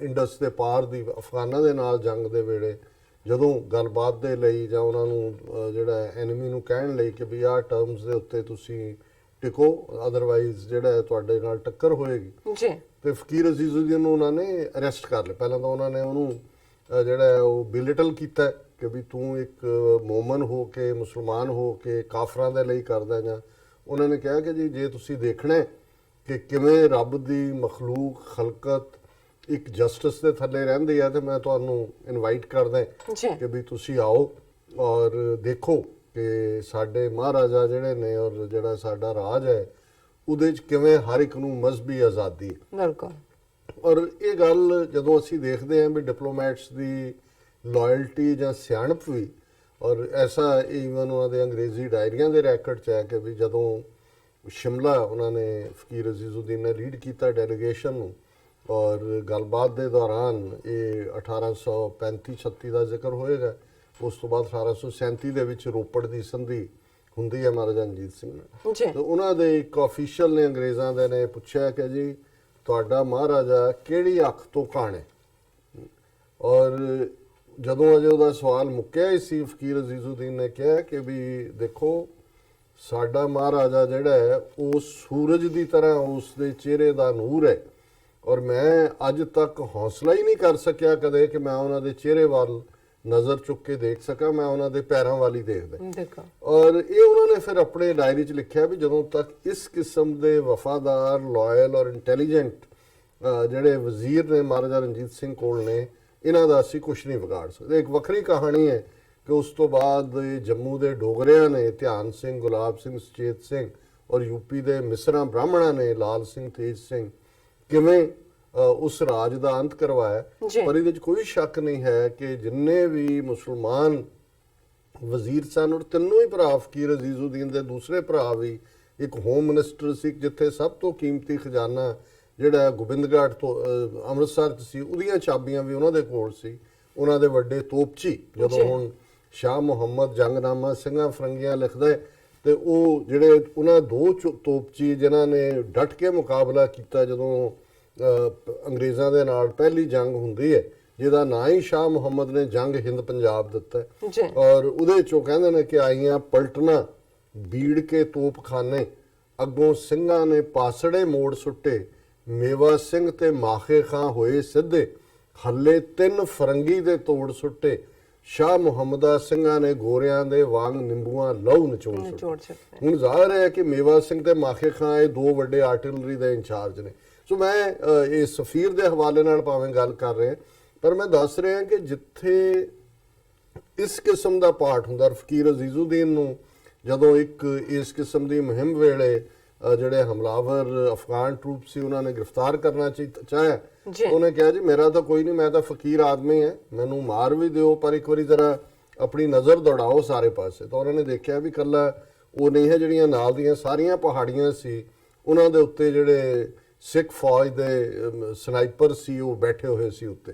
ਸੋ ਉਹਨੇ ਕਿਹਾ ਵੀ ਇਹ ਫਿਰ ਤੁਹਾਡਾ ਕੱਖ ਨਹੀਂ ਰਹਿਣਾ ਹੈ, ਮੈਨੂੰ ਕੋਈ ਫਰਕ ਨਹੀਂ ਪੈਂਦਾ। ਸੋ ਕਹਿਣ ਦਾ ਮਤਲਬ ਇਹ ਹੈ ਵੀ ਇਹ ਜਿਹੜਾ ਇੱਕ ਅਨਰਿਟਨ ਉਹਨਾਂ ਨੇ ਬੜੀ ਇੱਜ਼ਤ ਦੇ ਨਾਲ ਫਿਰ ਫਕੀਰ ਅਜ਼ੀਜ਼ੁਦੀਨ ਨੂੰ ਵਾਪਸ ਭੇਜਿਆ ਔਰ ਉਸ ਟਕਰਾਅ ਦੇ ਵਿੱਚ ਬਚਾਅ ਹੋਇਆ। ਫਕੀਰ ਅਜ਼ੀਜ਼ੁਦੀਨ ਨੇ ਐਸੇ ਢੰਗ ਨਾਲ ਉਹਨਾਂ ਦੀ ਵੀ ਐਡਵੋਕੇਸੀ ਕੀਤੀ ਕਿਉਂਕਿ ਇਹੀ ਜਿਹੜੇ ਸਫੀਰ ਹੁੰਦੇ ਨੇ ਜਾਂ ਐਂਬੈਸਡਰ ਹੁੰਦੇ ਨੇ ਇਹ ਆਪਣੇ ਆਪਣੇ ਰਿਸਪੈਕਟਿਵ ਮੁਲਕਾਂ ਦੇ ਨੁਮਾਇੰਦੇ ਹੁੰਦੇ ਨੇ। ਜਦੋਂ ਟੈਨਸ਼ਨ ਹੁੰਦੀ ਹੈ, ਬਹੁਤ ਜ਼ਿਆਦਾ ਟੈਨਸ਼ਨ ਹੁੰਦੀ ਹੈ, ਉਦੋਂ ਤੁਸੀਂ ਤੁਹਾਡੇ ਐਂਬੈਸਡਰ ਨੇ ਜਿਹੜੇ ਕਿ ਆਪਣੀ ਹਕੂਮਤ ਦੇ ਮੌਕਫ ਨੂੰ ਵੀ ਸਾਹਮਣੇ ਰੱਖਦੇ ਨੇ, ਪਰ ਨਾਲ ਦੀ ਨਾਲ ਉਹਨੂੰ ਕੂਲ ਡਾਊਨ ਵੀ ਕਰਦੇ ਨੇ। ਔਰ ਮੈਨੂੰ ਯਾਦ ਹੈ ਕਿ ਫਸਟ ਜਿਹਨੂੰ ਆਪਰੇਸ਼ਨ ਡੈਜ਼ਰਟ ਕੀ ਇਹਨਾਂ ਨੇ ਨਾਂ ਦਿੱਤਾ ਸੀ, ਜਦੋਂ ਕੁਵੈਤ 'ਚ ਇਰਾਕ ਦੀਆਂ ਫੌਜਾਂ ਵੜ ਗਈਆਂ 1999 90 91 ਦੀ ਗੱਲ ਹੋਏਗੀ ਜੀ। ਔਰ ਉਦੋਂ ਹਾਲਾਂਕਿ ਸਦਾਮ ਹੁਸੈਨ ਨੂੰ ਬਿਲਕੁਲ ਨੈਗੇਟ ਕਰ ਦਿੱਤਾ ਸੀ ਮੀਡੀਆ ਨੇ, ਔਰ ਦੂਸਰਾ ਔਰ ਉਹ ਐਗਰੈਸਰ ਸੀ ਕੁਵੈਤ ਦੇ ਉੱਤੇ, ਉਹਨੇ ਆਪਣੀ ਫੌਜ ਭੇਜੀ ਸੀ। ਬਾਅਦ ਚ ਭਾਵੇਂ ਉਸ ਨੂੰ ਜਿਹੜਾ ਗ੍ਰਿਫਤਾਰ ਕਰਕੇ ਜਾਂ ਸ਼ਾਇਦ ਮੁਕੱਦਮਾ ਚਲਾ ਕੇ ਮਾਰ ਦਿੱਤਾ, ਜਾਂ ਉਹ ਵੈਸੇ ਹਾਰਟ ਅਟੈਕ, ਤਾਰਿਕ ਅਜ਼ੀਜ਼ ਜੀ, ਉਹ ਇਰਾਕ ਦਾ ਜਿਹੜਾ ਹੈ ਉਹ ਫੋਰਨ ਮਿਨਿਸਟਰ ਸੀ, ਐਮਬੈਸਡਰ ਸੀ ਇਰਾਕ ਦਾ ਅਮਰੀਕਾ ਦੇ ਵਿੱਚ। ਇੰਨੀ ਟੈਨਸ਼ਨ ਦਾ ਪੀਰੀਅਡ ਜਿੰਨੀ ਵਾਰੀ ਮੈਂ ਦੇਖਿਆ, ਉਹਨੂੰ ਲਾਇਲ ਵੀ ਸੀ ਆਪਣੀ ਹਕੂਮਤ ਦੇ ਨਾਲ, ਪਰ ਉਹ ਅਮਰੀਕਨ ਸਿਸਟਮ ਨੂੰ ਵੀ ਬੜੀ ਚੰਗੀ ਤਰ੍ਹਾਂ ਸਮਝਦੇ ਆ, ਬੜੇ ਕੌਨਫੀਡੈਂਸ ਦੇ ਨਾਲ ਉਹ ਪ੍ਰੈਸ ਕਾਨਫਰੰਸਿਸ ਔਰ ਦੂਸਰੀਆਂ ਹੈਂਡਲ ਕਰਦਾ ਸੀ। ਸੋ ਅਸੀਂ ਸਮਝਦੇ ਹਾਂ ਵੀ ਜਦੋਂ ਜਿਹੜੇ ਐਮਬੈਸਡਰ ਨੇ, ਇਹਨਾਂ ਦੇ ਕੋਲ ਤਾਂ ਜਨੀਵਾ ਪ੍ਰੋਟੋਕੋਲ ਦੇ ਥੱਲੇ ਇਮਿਊਨਿਟੀ ਹੈ, ਤੇ ਜੇ ਇੰਡੀਆ ਪਾਕਿਸਤਾਨ ਇਹਦੇ ਬਾਵਜੂਦ ਕਿ ਇੱਕ ਪਾਸੇ ਜਿਹੜਾ ਉਹਨਾਂ ਦਾ ਇੰਡਸ ਜਿਹੜਾ ਵਾਟਰ ਟ੍ਰੀਟੀ ਦੇ ਥੱਲੇ ਇਹ ਹੁਣ ਮੰਨਿਆ ਉਹਨੇ ਇੰਡੀਆ ਨੇ ਕਿ ਜੀ ਪਾਕਿਸਤਾਨ ਜਿਹੜਾ ਉਹ ਆਪਣਾ ਉਹਦੇ ਜਿਹੜਾ ਇਹਨਾਂ ਦਾ ਚਨਾਬ ਦੇ ਉੱਤੇ ਔਰ ਦੂਜੇ ਬਰਾਜ ਨੇ, ਬੂਲਰ ਹੈ, ਦੂਸਰਾ ਉਸ ਦੇ ਉੱਤੇ ਉਹ ਜਿਹੜਾ ਉਹਨੂੰ ਮੋਨੀਟਰ ਕਰ ਸਕਦੇ ਨੇ, ਡੈਲੀਗੇਸ਼ਨ ਲੈ ਕੇ ਆ ਸਕਦੇ ਨੇ। ਔਰ ਦੂਸਰੇ ਪਾਸੇ ਜਿਸ ਕਿਸਮ ਦਾ ਭੜਕਾਊ ਵਰਤਾਰਾ ਭਾਰਤੀ ਫੌਜੀ ਮੁਖੀ ਨੇ, ਔਰ ਇਹ ਡਿਪਲੋਮੈਟਸ ਦੇ ਹਵਾਲੇ ਨਾਲ, ਔਰ ਮੈਂ ਇਹ ਸਮਝਦਾ ਸੀ ਵੀ ਇਹ ਸ਼ਾਇਦ ਇੱਕ ਪਾਸੜ ਹੋਇਆ ਹੋਏਗਾ, ਲੇਕਿਨ ਅੱਜ ਇਹ ਖਬਰ ਹੈ ਕਿ ਵੀ ਈਵਨ ਭਾਰਤ ਦੇ ਜਿਹੜੇ ਸਫੀਰ ਪਾਕਿਸਤਾਨ ਦੇ ਵਿੱਚ ਨੇ, ਉਹਨਾਂ ਨੇ ਵੀ ਇਹ ਫਾਰਮਲੀ ਫੋਰਨ ਆਫਿਸ ਨੂੰ ਪਾਕਿਸਤਾਨ ਦੇ ਨੂੰ ਸ਼ਿਕਾਇਤ ਕੀਤੀ ਹੈ ਕਿ ਸਾਡੇ ਜਿਹੜਾ ਐਮਬੈਸਡਰ ਹੈ ਉਹਨੂੰ, ਡਿਪਲੋਮੈਟ ਨੂੰ ਚੇਜ਼ ਕੀਤਾ ਜਾ ਰਿਹਾ ਹੈ, ਉਹਦੇ ਪਿੱਛੇ ਜਿਹੜਾ ਉਹਨੂੰ ਫੋਲੋ ਕੀਤਾ ਜਾਂਦਾ ਹੈ। 2 ਵਾਰ ਇੱਕ ਡਿਪਲੋਮੈਟ ਦੇ ਜਿਹੜੇ ਨੇ ਘਰ ਦੇ ਪਾਵਰ ਕਨੈਕਸ਼ਨ ਕੱਟੇ ਗਏ। ਫਿਰ ਉਹਨਾਂ ਨੇ ਇਹ ਵੀ ਕਿਹਾ ਕਿ ਜੀ ਇਹ ਜਿਹੜਾ ਸੋਸ਼ਲ ਜਿਹੜਾ ਮੀਡੀਆ ਅਕਾਊਂਟ ਹੈ ਉਹ ਸਾਡੇ 2 ਜਿਹੜੇ ਮੁਲਾਜ਼ਮ ਨੇ ਉਹਨਾਂ ਦਾ ਹੈਕ ਕੀਤਾ। ਸੋ ਇਹ ਜਿਹੜੀ ਹੈ ਟਿਪ ਆਫ ਇਸੇ ਦੋਨੋਂ ਪਾਸਿਓਂ, ਔਰ ਉਹਦੇ ਚ ਈਵਨ ਇਸ ਲੈਵਲ ਤੱਕ ਇਹ ਦੱਸਦਾ ਹੈ ਕਿ ਵੀ ਇਸ ਵੇਲੇ ਜਿਹੜੇ ਹਾਲਾਤ ਨੇ ਉਹ ਕਾਫੀ, ਇਹਦੇ ਬਾਵਜੂਦ ਕਿ ਪਾਕਿਸਤਾਨ ਦੇ ਵਿੱਚ ਹੋਪਫੁਲੀ ਜਿਹੜੀ ਚੇਂਜ ਹੋਈ ਉਹ ਭਾਰਤ ਨਾਲ ਚੰਗੇ ਸਬੰਧਾਂ ਦੇ ਰੱਖਣ ਵਾਲੀ ਹੋਈ, ਨਹੀਂ ਤਾਂ ਮੋਸਟਲੀ ਜਦੋਂ ਫੌਜੀ ਰਜੀਮ ਹੁੰਦੇ ਨੇ ਉਦੋਂ ਕਿਹਾ ਜਾਂਦਾ ਹੈ ਕਿ ਜੀ ਫੌਜ ਨੂੰ ਸੂਟ ਕਰਦਾ ਹੈ, ਜਿਵੇਂ ਪਾਕਿਸਤਾਨ ਦੇ ਬਾਰੇ ਕਿਹਾ ਜਾਂਦਾ ਸੀ। ਲੇਕਿਨ ਹੁਣ ਤਾਂ ਉਹ ਉੱਥੇ ਜਮਹੂਰੀਅਤ ਵਾਲੀ ਹਕੂਮਤ ਹੈ, ਔਰ ਇਮਰਾਨ ਖਾਨ ਨੇ ਬੜੀ ਬਿਗਨਿੰਗ ਤੋਂ ਹੀ ਉਹਨਾਂ ਦਾ ਮੌਕਫ ਜਿਹੜਾ ਉਹ ਸ਼ਾਂਤਮਈ ਨਾਲ ਗੱਲਬਾਤ ਕਰਨ ਦਾ ਰਿਹਾ। ਪਰ ਜਿਹੜੀ ਭਾਰਤ ਦੀ ਨੀਤੀ ਹੈ, ਇਹ ਗੱਲ ਕੱਲੀ ਡਿਪਲੋਮੈਟਿਕ ਟਿਪ ਆਫ ਤੱਕ ਨਹੀਂ ਹੈ। ਇੱਕ ਖਬਰ ਜਿਹੜੀ 2 ਦਿਨ ਪੁਰਾਣੀ ਹੁਣ ਮੀਡੀਆ ਦੇ ਵਿੱਚ ਆਈ ਹੈ ਕਿ ਵੀ ਕਿਵੇਂ, ਮੈਂ ਇਹਨਾਂ ਦੀਆਂ ਐਮਬੈਸਡਰਸ ਦੀਆਂ ਨਾਂ ਡਿਟੇਲਸ ਦੇ ਵਿੱਚ ਵਕਤ ਨਹੀਂ ਹੁਣ ਜ਼ਾਇਆ ਕਰਾਂਗਾ, ਕਿਉਂਕਿ ਆਲਰੇਡੀ ਇਸ ਦਾ ਮਤਲਬ ਇਹ ਹੈ ਕਿ ਜੇ ਦੋਨੋਂ ਪਾਸਿਓਂ ਇਹ ਚੱਲ ਰਿਹਾ ਹੈ ਤੇ ਇਹ ਫਿਰ ਟਿਟ ਫॉर ਟੈਟ ਹੁੰਦਾ ਹੈ। ਜੇ ਉਹਨਾਂ ਨੇ ਪਾਕਿਸਤਾਨੀ ਡਿਪਲੋਮੈਟ ਨੂੰ ਡਿਟੇਨ ਕੀਤਾ ਤੇ ਫਿਰ ਪਾਕਿਸਤਾਨ ਨੇ ਵੀ ਜਵਾਬ ਦਿੱਤਾ ਹੈ। ਆਉਣ ਵਾਲੇ ਪੀਰੀਅਡ 'ਚ ਹੋ ਸਕਦਾ ਹੈ ਇੰਡੀਆ ਜਿਹੜਾ ਕਿਸੇ ਨੂੰ ਇਹ ਕਹਿ ਕੇ ਉਹਨਾਂ ਦੇ ਡਿਪਲੋਮੈਟ ਨੂੰ ਕਿ ਜੀ ਇੱਥੇ ਸਪਾਈਂਗ ਕਰ ਰਿਹਾ, ਜਸੂਸੀ ਕਰ ਰਿਹਾ, ਉਹਨੂੰ ਪਰਸੋਨਾ ਨਾਨ ਗ੍ਰੇਟਾ ਡਿਕਲੇਅਰ ਕਰ ਦੇ। ਪਰਸੋਨਾ ਨਾਨ ਗ੍ਰੇਟਾ ਹੁੰਦਾ ਵੀ get out of the country ਜੀ। ਉਹ ਫਿਰ ਜਦੋਂ ਇਵੇਂ ਹੁੰਦਾ ਫਿਰ ਦੂਸਰੇ ਮੁਲਕ ਵਾਲਾ ਵੀ ਜਿਨ੍ਹਾਂ ਦਾ ਡਿਪਲੋਮੈਟ ਨੂੰ ਪਰਸੋਨਾ ਨਾਨ ਗ੍ਰੇਟਾ ਬਣਾਇਆ ਹੁੰਦਾ ਉਹ ਵੀ ਉਹਨਾਂ ਦਾ ਕੱਢ ਦਿੰਦਾ। ਲੇਕਿਨ ਇਸ ਸਾਰੇ ਦੇ ਥੱਲੇ ਅਸੀਂ ਦੇਖਦੇ ਹਾਂ ਕਿ ਇੱਕ ਪਾਸੇ ਕਿਉਂਕਿ ਤਾਲਿਬਾਨ ਦੇ ਨਾਲ ਗੱਲਬਾਤ ਦਾ ਦੌਰ ਚੱਲ ਰਿਹਾ, ਭਾਰਤ ਜਿਹੜਾ ਹੈ ਉਹ ਨਾਈਸੈਂਸ ਵੈਲਿਊ ਵੀ ਆਪਣੀ ਦੱਸਣਾ ਚਾਹੁੰਦਾ ਹੈ, ਪਾਕਿਸਤਾਨ ਨੂੰ ਰੈਟਲ ਕਰਕੇ ਅਫਗਾਨਾਂ ਨੂੰ ਵੀ ਦੱਸਣਾ ਚਾਹੁੰਦਾ ਜੀ ਦੇਖੋ ਅਸੀਂ ਤੁਹਾਡੇ ਨਾਲ ਕਿੰਨੇ ਲਾਇਲ ਹਾਂ, ਕਿਉਂਕਿ ਜਿਹੜਾ ਇਸ ਵੇਲੇ ਅਫਗਾਨਿਸਤਾਨ 'ਚ ਰਜੀਮ ਹੈ ਉਹ ਇੰਡੀਆ ਔਰ ਅਮਰੀਕਾ ਦੀਆਂ ਜਿਹੜੀਆਂ ਨੇ ਉਂਗਲਾਂ ਦੇ ਉੱਤੇ ਹੀ ਨੱਚ ਰਹੇ। ਪਰ ਦੂਸਰੇ ਪਾਸੇ ਜਿਹੜੀ ਇੱਕ ਹੋਰ ਖਤਰਨਾਕ ਖੇਡ ਭਾਰਤ ਖੇਡ ਰਿਹਾ ਹੈ, ਕੱਲਾ ਇਹੀ ਨਹੀਂ ਕਿ ਵੀ ਉਹਨਾਂ ਨੇ ਚਾਬਹਾਰ ਪੋਰਟ ਈਰਾਨ ਦੇ ਵਿੱਚ ਜਿਹਦੇ 'ਚ ਅਮਰੀਕਾ ਨੇ ਅਦਰਵਾਈਜ਼ ਈਰਾਨ ਬਾਰੇ ਇੰਨੀਆਂ ਸੈਂਕਸ਼ਨਸ ਨੇ, ਅਸੀਂ ਦੂਸਰੇ ਸੈਗਮੈਂਟ 'ਚ ਡਿਸਕਸ ਕਰਾਂਗੇ। ਇੱਕ ਰਾਈਟ ਵਿੰਗਰ ਕਮੈਂਟੇਟਰ ਹੈ ਰਿਪਬਲਿਕਨ ਦੇ, ਪੈਟ ਬੁਕੈਨਨ, ਉਹਨਾਂ ਦਾ ਇੱਕ ਕਾਲਮ ਕਿ ਵੀ ਇਹ ਆਲਮੋਸਟ ਜਿਹੜੇ ਇਹਨਾਂ ਦਾ ਡਿਫੈਂਸ ਸੈਕਟਰੀ ਹੈ ਅਮਰੀਕਾ ਦਾ ਔਰ ਫੋਰਨ ਸੈਕਟਰੀ ਹੈ, ਉਹ ਆਲਮੋਸਟ ਈਰਾਨ ਦੇ ਨਾਲ ਜੰਗ ਕਰਨ ਦੇ ਲਈ ਉਹਨਾਂ ਨੇ ਲੱਕ ਬੰਨਿਆ ਹੋਇਆ। ਹਾਲਾਂਕਿ ਟਰੰਪ ਦੀ ਪੋਜੀਸ਼ਨ ਡਿਫਰੈਂਟ ਹੈ ਇਸ ਮੁੱਦੇ ਤੇ, ਉਹ ਅਸੀਂ ਸੈਕੰਡ ਸੈਗਮੈਂਟ ਡਿਸਕਸ ਕਰਾਂਗੇ। ਸੋ ਇਸ ਮਾਹੌਲ ਦੇ ਵਿੱਚ ਜਿੱਥੇ ਕਿ ਵਿਦਨ ਦਾ ਸਿਸਟਮ ਉਹ ਈਰਾਨ ਦੇ ਖਿਲਾਫ ਜੰਗ ਲਈ ਤਿਆਰੀ ਕਰ ਰਹੇ ਹੋਣ ਜੀ ਔਰ ਉੱਥੇ ਇੰਡੀਆ ਨੂੰ ਅਮਰੀਕਾ ਦਾ ਕਹਿਣਾ ਕਿ ਜੀ ਕੋਈ ਨਹੀਂ, ਤੁਹਾਨੂੰ ਆਇਲ ਤਾਂ ਤੁਸੀਂ ਕਰ ਹੀ ਸਕਦੇ ਹੋ ਐਕਸਚੇਂਜ, ਤੁਸੀਂ ਚਾਬਹਾਰ ਪੋਰਟ ਵੀ ਜਿਹੜੀ ਹੈ ਉਹਦੇ 'ਚ ਆਪਣੀ ਇਨਵੈਸਟਮੈਂਟ ਜਾਰੀ ਰੱਖੋ।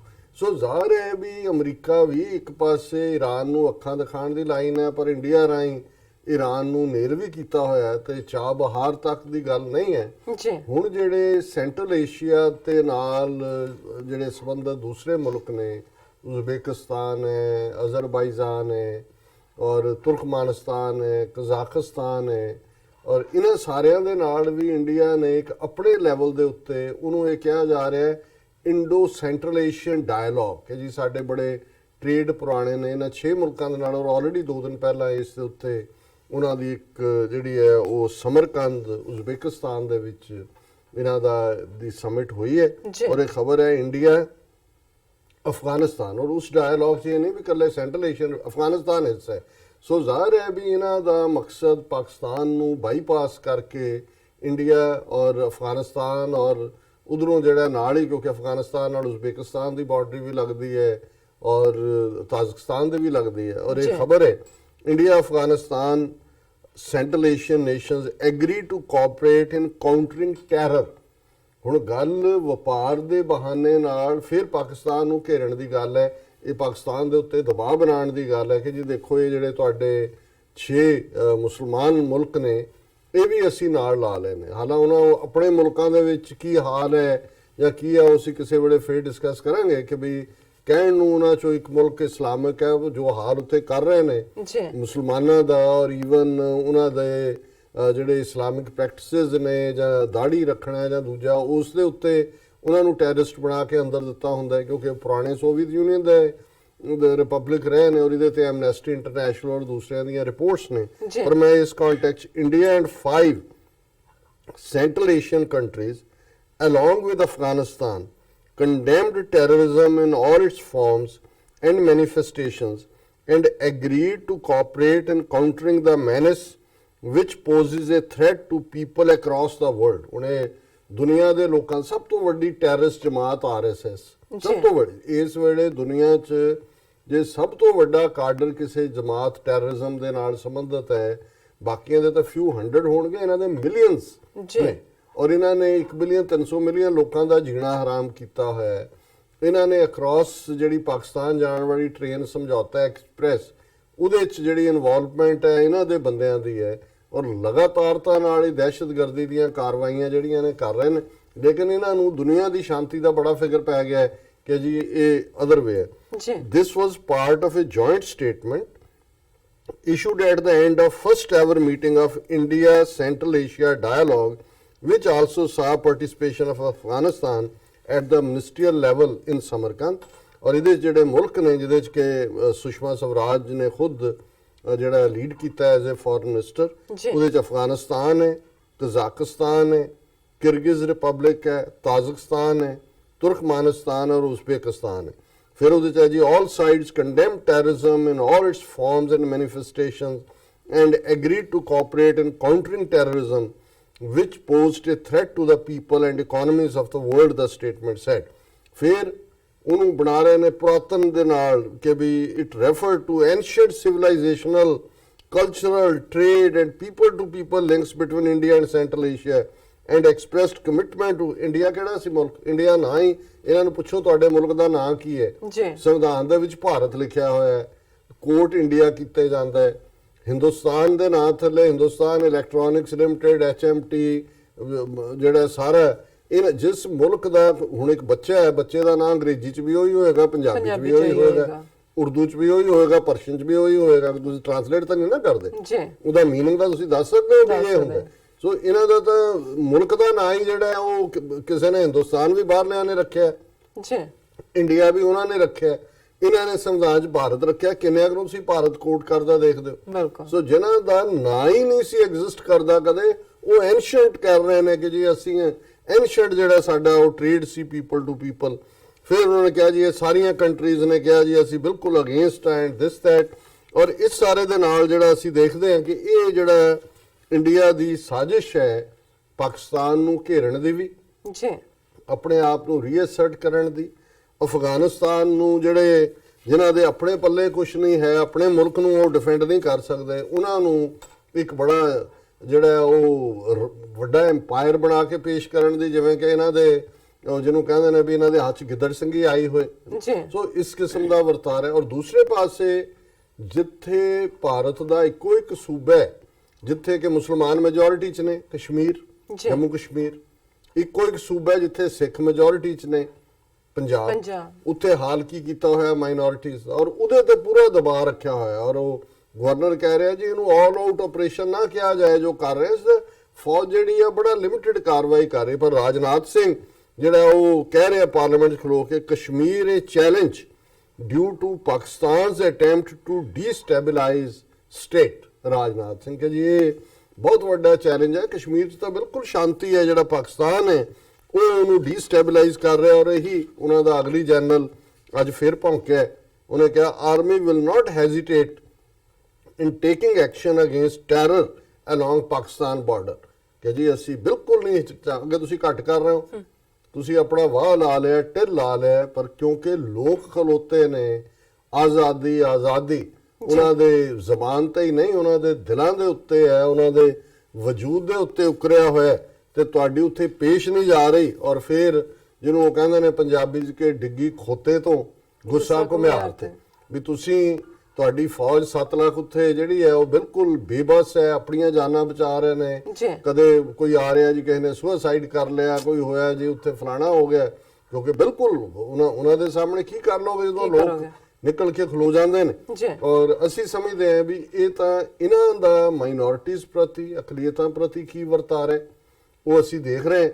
ਔਰ ਈਵਨ ਕੈਪਟਨ ਅਮਰਿੰਦਰ ਸਿੰਘ ਕੁਝ ਹਫ਼ਤੇ ਪਹਿਲਾਂ ਤੱਕ ਕਰਤਾਰਪੁਰ ਕੋਰੀਡੋਰ, ISI ਔਰ ਟੈਰਰਿਜ਼ਮ ਉਹਦੇ ਨਾਲ ਜੋੜ ਰਿਹਾ ਸੀ, ਹੁਣ ਉਹਦੀ ਅੱਜ ਸਟੇਟਮੈਂਟ ਸੀ, ਉਹਦੇ 'ਚ ਉਹਨੇ ਬੈਗ ਕੀਤਾ ਹੈ ਇੰਡੀਅਨ ਗਵਰਨਮੈਂਟ ਤੋਂ ਕਿ ਜੀ ਇਹ ਜਿਹੜਾ ਕਰਤਾਰਪੁਰ ਕੋਰੀਡੋਰ ਲਈ ਜਾਣ ਵਾਲੇ ਯਾਤਰੂ ਨੇ ਪਾਸਪੋਰਟ ਕੰਡੀਸ਼ਨ ਨਾ ਕੀਤੀ ਜਾਏ, ਔਰ ਇਹਨੂੰ ਭਾਵੇਂ ਆਧਾਰ ਕਾਰਡ ਜਾਂ ਕੋਈ ਹੋਰ ਸ਼ਨਾਖਤੀ ਰੱਖ ਲਿਆ ਜਾਏ, ਪਾਸਪੋਰਟ ਨੂੰ ਨਾ ਲਾਜ਼ਮੀ ਕੀਤਾ ਜਾਏ। ਔਰ ਪਹਿਲੇ ਦਿਨ ਤੋਂ ਇਹ ਖੁਦ ਕਹਿੰਦੇ ਰਹੇ ਨੇ ਜੀ ਪਾਸਪੋਰਟ ਫ੍ਰੀ ਕੋਰੀਡੋਰ। ਇਹਦਾ ਮਤਲਬ ਇਹ ਹੈ ਵੀ ਇਹਨੂੰ ਵੀ ਇਹ ਪਤਾ ਹੈ ਕਿ ਵੀ ਹੁਣ ਸਿੱਖਾਂ ਦੀਆਂ ਭਾਵਨਾਵਾਂ ਇਸ ਹੱਦ ਤੱਕ ਜਿਹੜੀਆਂ ਨੇ ਉਹ ਗੁਰੂ ਪ੍ਰਤੀ ਸਮਰਪਿਤ ਹੋਈਆਂ ਨੇ। ਔਰ ਨਾਲ ਉਹ ਕਹਿ ਰਹੇ ਅਮਰਿੰਦਰ ਸਿੰਘ ਇਕੱਲਾ ਜਾ ਕੇ ਆਉਣ ਦਾ ਨਾ ਹੋਏ, ਜਿਹੜੇ ਸ਼ਰਧਾਲੂ ਨੇ ਜੇ ਉੱਥੇ ਉਹਨਾਂ ਨੇ ਗੁਰੂ ਗ੍ਰੰਥ ਸਾਹਿਬ ਦਾ ਪਾਠ ਕਰਨਾ ਹੈ, ਅਖੰਡ ਪਾਠ ਕਹਿੰਦੇ ਨੇ, ਅਨਇੰਟਰਪਟਡ ਬਾਣੀ ਪੜ੍ਹਨਾ, ਜਿਹਨੂੰ ਮੈਂ ਆਪਣੇ ਪਾਕਿਸਤਾਨੀ ਭਰਾਵਾਂ ਭੈਣਾਂ ਨੂੰ ਦੱਸ ਰਿਹਾ, ਕਿਉਂਕਿ ਗੁਰੂ ਗ੍ਰੰਥ ਸਾਹਿਬ ਜਿਹੜੀ ਸਾਡਾ ਕੁਰਾਨ ਮਜੀਦ ਹੈ ਸਿੱਖਾਂ ਦਾ, ਉਸ ਦੇ ਕੁੱਲ 1430 ਅਸੀਂ ਅੰਗ ਕਹਿੰਦੇ ਹਾਂ ਕਿਉਂਕਿ ਅਸੀਂ ਐਟਰਨਲ ਗੁਰੂ ਮੰਨਦੇ ਹਾਂ, ਬਟ ਪੇजेस ਜੇ ਤੁਹਾਡੀ ਸਹੂਲਤ ਲਈ ਲਫ਼ਜ਼ ਹੈ।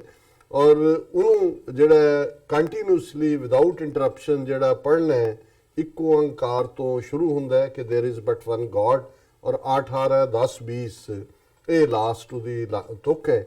ਔਰ ਇਸ ਨੂੰ ਅਨਇੰਟਰਪਟਡ ਪੜ੍ਹਨ ਦੇ ਵਿੱਚ 48 ਤੋਂ 50 ਘੰਟੇ ਲੱਗਦੇ ਨੇ, ਔਰ 48 ਘੰਟੇ ਮਿਨੀਮਮ ਨੇ। ਇਸ ਨੂੰ ਅਖੰਡ ਪਾਠ ਕਿਹਾ ਜਾਂਦਾ ਹੈ, ਖੰਡ ਹੁੰਦਾ, ਟੁਕੜਾ ਖੰਡ ਹੁੰਦਾ, ਅਨਇੰਟਰਪਟਡ। ਇਸੇ ਤਰ੍ਹਾਂ ਜਿਹੜਾ ਰੁਕ ਕੇ ਪੜ੍ਹਨਾ ਜਾਂ ਥੋੜਾ ਉਹਨੂੰ ਸਹਿਜ ਪਾਠ ਕਿਹਾ ਜਾਂਦਾ, ਉਹ ਤੁਹਾਡੀ ਆਪਣੀ ਅਵੇਲੇਬਿਲਟੀ ਤੇ ਹੁੰਦਾ ਹੈ ਵੀ ਤੁਸੀਂ ਹਫਤੇ 'ਚ ਉਹਨੂੰ ਉਹਦਾ ਭੋਗ ਪਾਣਾ, ਮਹੀਨੇ 'ਚ ਪਾਣਾ ਜਾਂ ਸਾਲ 'ਚ ਪਾਣਾ।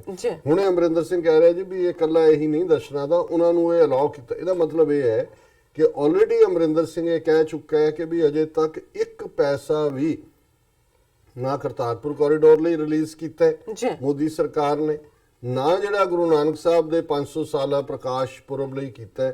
ਉਹ ਜਬਲੀਆਂ ਮਾਰ ਰਹੇ ਨੇ, ਬਿਆਨਬਾਜ਼ੀਆਂ ਕਰ ਰਹੇ ਨੇ। ਮਾਘੀ ਦਾ ਜਿੱਥੇ ਕੱਟ ਸੀ ਵੱਡਾ ਮੁਕਤਸਰ, ਉੱਥੇ ਬਾਦਲ ਗੁਣ ਗਾ ਰਹੇ ਨੇ, ਦੇਖੋ ਜੀ ਮੋਦੀ ਨੇ ਨਵੰਬਰ 84 ਦੀ ਨਸਲਕੁਸ਼ੀ ਦੇ ਸੱਜਣ ਕੁਮਾਰ ਨੂੰ ਸਜ਼ਾ ਦਵਾ ਦਿੱਤੀ, ਉਹਨੇ ਕਰਤਾਰਪੁਰ ਕੋਰੀਡੋਰ ਦੇ। ਸੋ ਇਹ ਗੁਲਾਮਾਂ ਦੀ ਜ਼ਹਿਨੀਅਤ। ਔਰ ਜਿਵੇਂ ਸਾਡੇ ਇੱਕ ਵੀਰ ਨੇ ਜਿਹੜੇ ਲਿਖਤ 'ਚ ਪੁੱਛਿਆ ਕਿ ਵੀ ਇਹ ਕਿਉਂ ਇਹ ਜਿਹੜੇ ਇੰਡੀਆ ਬੇਸਡ ਇਸ ਕਿਸਮ ਦੇ ਸਿੱਖ ਨੇ ਇਹ ਆਪਣੇ ਆਪ ਨੂੰ ਯੂਜ਼ ਕਰਵਾ ਰਹੇ ਨੇ ਮੈਜੋਰਟੀ ਹਿੰਦੂਆਂ ਦੇ ਹੱਥਾਂ 'ਚੋਂ, ਅਸੀਂ ਥਰਡ ਸੈਗਮੈਂਟ 'ਚ ਡਿਸਕਸ ਕਰਾਂਗੇ। ਪਰ ਮੈਂ ਇਹ ਦੇਖ ਰਿਹਾ ਵੀ ਪਾਕਿਸਤਾਨ ਵੱਲੋਂ ਇਸ ਮਾਮਲੇ ਦੇ ਵਿੱਚ, ਇਹਦੇ ਬਾਵਜੂਦ ਪਾਕਿਸਤਾਨ ਦੇ ਵਿੱਚ ਆਪਣੇ ਚੈਲੰਜਸ ਚੱਲ ਰਹੇ ਨੇ, ਬੜਾ ਜ਼ਬਰਦਸਤ ਹੁੰਗਾਰਾ ਹੈ। ਕਰਤਾਰਪੁਰ ਕੋਰੀਡੋਰ ਦੇ ਉੱਤੇ ਕੰਮ ਬੜੀ ਜ਼ੋਰ ਸ਼ੋਰ ਨਾਲ ਹੋ ਰਿਹਾ ਹੈ। ਜਿਹੜੇ ਦੂਸਰੇ ਗੁਰਦੁਆਰਿਆਂ ਦੀ ਸਾਂਭ ਸੰਭਾਲ ਵੱਲ ਵੀ ਜਿਹੜਾ ਹੈ ਉਹ ਕਾਫੀ ਤੇਜ਼ੀ ਨਾਲ ਧਿਆਨ ਹੈ। ਔਰ ਮੈਂ ਸਮਝਦਾ ਵੀ ਪਾਕਿਸਤਾਨ ਨੇ ਜਿੱਥੇ ਆਲਰੇਡੀ ਉੱਥੇ ਮੈਡੀਕਲ ਫੀਲਡ ਦੇ ਵਿੱਚ ਵੀ ਇੱਕ ਸਿੱਖ ਨੇ ਟੌਪ ਕੀਤਾ ਹੈ, ਆਲਰੇਡੀ ਇੱਕ ਪੁਲਿਸ ਇੰਸਪੈਕਟਰ ਵੀ ਉੱਥੇ ਸਿੱਖ ਸੀ, ਉਹਨਾਂ ਦੀ ਫੌਜ ਦੇ ਵਿੱਚ ਕੈਪਟਨ ਹੁਣ ਸ਼ਾਇਦ ਮੇਜਰ ਹੋਣਗੇ ਹਰਚਰਨ ਸਿੰਘ, ਉਹਨਾਂ ਨੇ ਵੀ ਪਾਕਿਸਤਾਨ ਦੇ ਵਿੱਚ ਸਿੱਖਾਂ ਦੇ ਇਮੇਜ ਨੂੰ ਕਿ ਉੱਥੇ ਕਿਵੇਂ ਸਿੱਖ ਜਿਹੜੇ ਨੇ ਉਹ ਆਜ਼ਾਦਾਨਾ ਤੌਰ ਤੇ ਫੌਜ ਵੀ ਸਰਵ ਕਰ ਰਹੇ ਨੇ ਕੀਤੇ। ਪਰ ਜਿਹੜੀ ਖਬਰ ਪਿਛਲੇ 1-2 ਦਿਨ ਪਹਿਲਾਂ ਸੀ ਕਿ ਪੰਜਾਬ ਦੇ ਗਵਰਨਰ ਨੇ ਆਪਣੇ ਪਬਲਿਕ ਰਿਲੇਸ਼ਨ ਆਫਿਸਰ ਦੇ ਤੌਰ ਤੇ ਇੱਕ ਸਿੱਖ ਨੌਜਵਾਨ ਜਿਹਨੇ ਬਹੁਤ ਖੂਬਸੂਰਤ ਦਸਤਾਰ ਸਜਾਈ ਹੋਈ ਹੈ, ਪਵਨ ਸਿੰਘ ਅਰੋੜਾ, ਦਰਸ਼ਕ ਸਕਰੀਨ ਦੇ ਉੱਤੇ ਦੇਖ ਸਕਦੇ ਨੇ। ਔਰ ਇਹ ਖਬਰ ਹੈ in a first Sikh officer appointed as Punjab governor's PRO। ਔਰ ਲਾਹੌਰ ਦੀ ਡੇਟਲਾਈਨ ਦੀ ਖਬਰ ਹੈ, for the first time an official from the minority Sikh community has been appointed as public relation officer at the Punjab Governor House before being appointed at the key post in an important public office in the provincial capital Lahore. Pawan Singh Arora was working as district information officer in Nankana Sahib. और ਉਹਦੇ 'ਚ ਉਹਨਾਂ ਨੇ ਜਿਵੇਂ recently even Imran Khan ਉਹਨਾਂ ਨੇ ਕਿਹਾ ਵੀ ਸੀ ਮੋਦੀ ਨੂੰ ਕਿ ਮਾਈਨੋਰਟੀਜ਼ ਨਾਲ ਕਿਵੇਂ ਸਲੂਕ ਕਰਨਾ ਚਾਹੀਦਾ ਹੈ, ਉਹ ਤੁਸੀਂ ਜੇ ਸਿੱਖਣਾ ਹੈ ਤੇ ਪਾਕਿਸਤਾਨ ਤੁਹਾਨੂੰ ਦੱਸ ਸਕਦਾ ਹੈ। ਔਰ ਅਸੀਂ ਸਮਝਦੇ ਹਾਂ ਵੀ ਇਹ ਜਿਹੜੀਆਂ ਨੇ ਪਿਛਲੇ 4-5 ਮਹੀਨੇ ਦੇ ਵਿੱਚ ਰਿਮਾਰਕੇਬਲ ਡਿਵੈਲਪਮੈਂਟਸ ਨੇ। ਔਰ ਅਸੀਂ ਮੁਬਾਰਕਬਾਦ ਵੀ ਦਿੰਦੇ ਹਾਂ ਪੰਜਾਬ ਦੀ ਹਕੂਮਤ ਨੂੰ, ਪਾਕਿਸਤਾਨੀ ਪੰਜਾਬ ਦੀ, ਔਰ ਸ਼ੁਕਰੀਆ ਵੀ ਅਦਾ ਕਰਦੇ ਹਾਂ। ਔਰ ਅਸੀਂ ਸਮਝਦੇ ਹਾਂ ਵੀ ਇਹ ਜਿਹੜੀਆਂ ਰਿਲੇਸ਼ਨਸ਼ਿਪਸ ਬਿਲਡ ਹੋ ਰਹੀਆਂ ਨੇ, ਨਾ ਸਿਰਫ ਇਹਦੇ ਨਾਲ ਪਾਕਿਸਤਾਨ ਦਾ ਇੰਟਰਨੈਸ਼ਨਲ ਇਮੇਜ ਜਿਹੜਾ ਉਸ ਦੇ ਵਿੱਚ ਜਿਹੜਾ ਬੜਾ ਇੱਕ ਪੋਜ਼ਿਟਿਵ ਸਾਈਨ ਹੈ, ਪਰ ਇਹਨਾਂ ਨਿੱਕੇ ਭਾਵੇਂ ਹੁੰਦੇ ਨੇ ਜਿਹੜੇ ਇਸ ਕਿਸਮ ਦੇ ਤੁਹਾਡੇ ਜੈਸਚਰ, ਇਹ ਸਿੱਖਾਂ ਦੇ ਦਿਲਾਂ ਦੇ ਵਿੱਚ ਘਰ ਕਰ ਰਹੇ ਨੇ। ਔਰ ਜਿੰਨੀ ਇੱਜ਼ਤ ਔਰ ਮਾਣ ਔਰ ਪਿਆਰ ਅੱਜ ਸਿੱਖ ਮਹਿਸੂਸ ਕਰਦੇ ਨੇ ਪਾਕਿਸਤਾਨੀਆਂ ਦੇ ਔਰ ਉਹਨਾਂ ਦੀ ਹਕੂਮਤ ਵੱਲੋਂ, ਐਸਾ ਸ਼ਾਇਦ ਸਿੱਖਾਂ ਨੇ ਨਾ ਪਹਿਲਾਂ ਕਦੇ ਮਹਿਸੂਸ ਕੀਤਾ।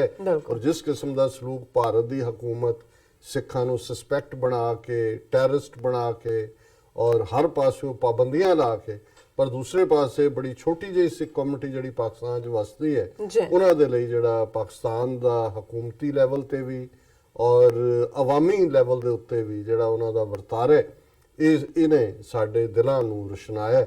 ਔਰ ਅਸੀਂ ਇਸ ਦੇ ਲਈ ਰੱਬ ਦੇ ਵੀ ਸ਼ੁਕਰਗੁਜ਼ਾਰ ਹਾਂ ਔਰ ਆਪਣੇ ਪਾਕਿਸਤਾਨੀ ਭੈਣਾਂ ਭਰਾਵਾਂ ਨੂੰ ਵੀ ਜਿਹੜਾ ਉਹ ਸੈਲੂਟ ਕਰਦੇ। ਜੀ ਰਾਜ ਸਾਹਿਬ, ਤੁਹਾਡਾ ਬਹੁਤ ਬਹੁਤ ਸ਼ੁਕਰੀਆ ਸਭ ਦੀ ਜਾਣਕਾਰੀ ਦੇਣ ਲਈ। ਬਾਕੀ ਰਹਿੰਦੇ ਸ਼ੋ ਆਪਾਂ ਬ੍ਰੇਕ ਤੋਂ ਬਾਅਦ ਡਿਸਕਸ ਕਰਦੇ ਹਾਂ। ਇੱਥੇ ਲੈਣੇ ਬ੍ਰੇਕ ਤੋਂ ਪਹਿਲਾਂ ਅਸੀਂ ਆਪਣੇ ਦਰਸ਼ਕਾਂ ਤੇ ਸਰੋਤਿਆਂ ਨੂੰ ਅਪੀਲ ਤੇ ਬੇਨਤੀ ਕਰਦੀ ਹੈ ਵਿਊਅਰਸ, ਜਿਸ ਤਰ੍ਹਾਂ ਕਿ ਤੁਸੀਂ ਜਾਣਦੇ ਹੋ ਕਿ TV84 ਇੱਕ ਪੰਥਕ ਚੈਨਲ ਹੈ। TV84 ਸਿੱਖਾਂ, ਕਸ਼ਮੀਰੀਆਂ ਤੇ ਭਾਰਤੀਆਂ ਨਾਰਥ ਈਸਟ ਸਟੇਟਾਂ ਦੇ ਲੋਕਾਂ ਦੇ ਸਵੈ ਨਿਰਣੇ ਦੇ ਹੱਕਾਂ ਦਾ ਹਾਮੀ ਹੈ। ਅਸੀਂ ਚਾਹਾਂਗੇ ਕਿ ਤੁਸੀਂ TV84 ਦੀ ਚੜ੍ਹਦੀ ਕਲਾ ਲਈ ਵੱਧ ਤੋਂ ਵੱਧ ਡੋਨੇਟ ਕਰੋ। ਡੋਨੇਟ ਕਰਨ ਲਈ ਸਾਡੀ ਵੈਬਸਾਈਟ tv84.tv ਤੇ ਜਾ ਕੇ ਪੇਪਲ ਦੀ ਵਰਤੋਂ ਕਰਕੇ ਵਨ ਟਾਈਮ ਡੋਨੇਟ ਕਰ ਸਕਦੇ ਹੋ, ਮੰਥਲੀ ਡੋਨੇਟ ਵੀ ਕਰ ਸਕਦੇ ਹੋ। ਤੁਸੀਂ TV84 ਦੇ ਨਾਮ ਤੇ ਚੈੱਕ ਬਣਾ ਕੇ ਸਾਨੂੰ ਮੇਲ ਵੀ ਕਰ ਸਕਦੇ ਹੋ ਸਾਡੇ ਇਸ ਪਤੇ ਤੇ 36-0137 ਐਵਨਿਊ ਲੌਂਗ ਆਈਲੈਂਡ ਸਿਟੀ, ਨਿਊਯਾਰਕ 11101 USA, ਜਾਂ ਫਿਰ ਸਾਨੂੰ ਫੋਨ ਰਾਹੀਂ ਵੀ ਸੰਪਰਕ ਕਰ ਸਕਦੇ ਹੋ ਸਾਡੇ ਫੋਨ ਨੰਬਰ ਤੇ 5164060694। Thank you so much.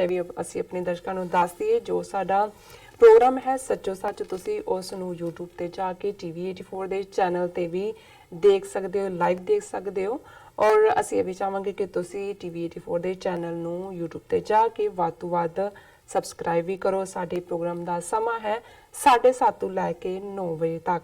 So keep watching TV84। ਮਿਲਦੇ ਹਾਂ ਛੋਟੇ ਜਿਹੇ ਬ੍ਰੇਕ ਤੋਂ ਬਾਅਦ।